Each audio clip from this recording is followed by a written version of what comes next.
Hello, this is Mr. Moeller for Lesson 7-8, Special Products of Binomials. So this is basically going to be a review of what we just did last lesson, except there's a pattern that maybe some of you noticed from the way we did problems last time that I'll kind of point out this time to hopefully make the foiling process go a little quicker. So pretty much the exact same things where we're going to find out perfect squares of trinomials and the difference of two squares. So basically we're just going to be foiling. So then review of foiling, so we're going to do the first numbers, then the outside numbers, then the inside numbers, and then the two last numbers. And when we square just regular a plus b kind of numbers, those are called perfect square trinomials. So if we see something that has this, just a regular a plus b pattern, you pretty much don't need to do the math. You know it's going to be an a squared, you know it's going to be a b squared, and you can just add up those two numbers in the middle, or variables in this case in the middle, and it's going to be 2ab. Okay, so every time you have a plus b pattern, that's what it's going to be. It's going to be an a squared, it's going to be a b squared, and it's going to be a 2ab.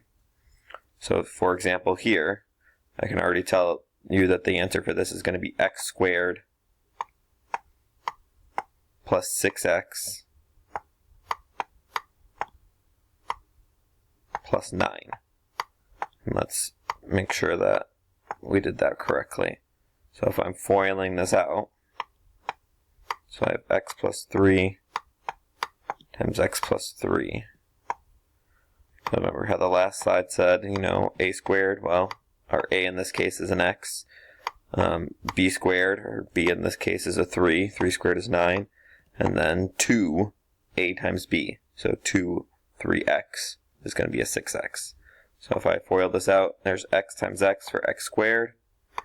There's x times 3 for 3x. Here's our other 3x here. And there's our 3 times 3 to give us 9. So now pretty much if we see a problem like this that just has a simple x plus 3 or an a plus b pattern, we know that it's just going to be that first one squared, that second one squared, and then when we add the two in the middle together, just multiply by 2 and we're going to get the answer there. Okay, let's look at one if it's a subtraction problem.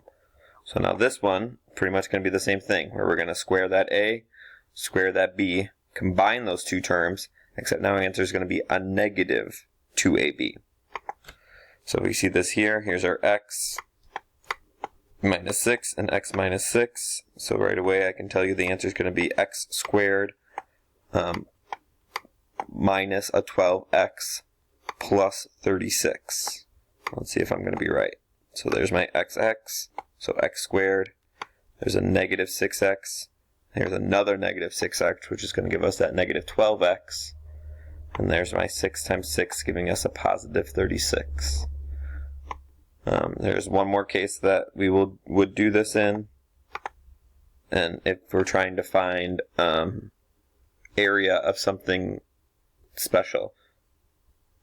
So the other case where we're going to use a problem like this is to record, to find area of a square.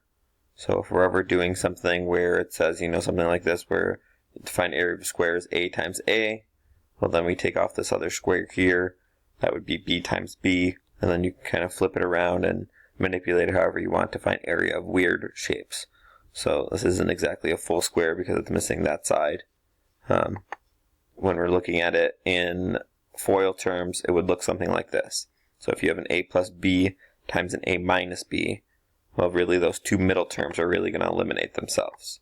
So then it would just be that a squared and then that b squared, and those middle terms are going to eliminate themselves. So something like this is going to be x squared minus 16. And I know that because if I do x times x, that's going to give me x squared. And then x times a negative 4 is going to give me a negative 4x. And then this 4 times a positive x is going to give me a positive 4x. And then 4 times 4 is going to be a negative 16. So kind of seeing the pattern with the problems can save us some time. So these two are going to cross off. It's a negative 4x and a positive 4x. So those two are going to eliminate themselves. So hopefully seeing the pattern with some of these problems will hopefully help us do these FOIL problems a little quicker.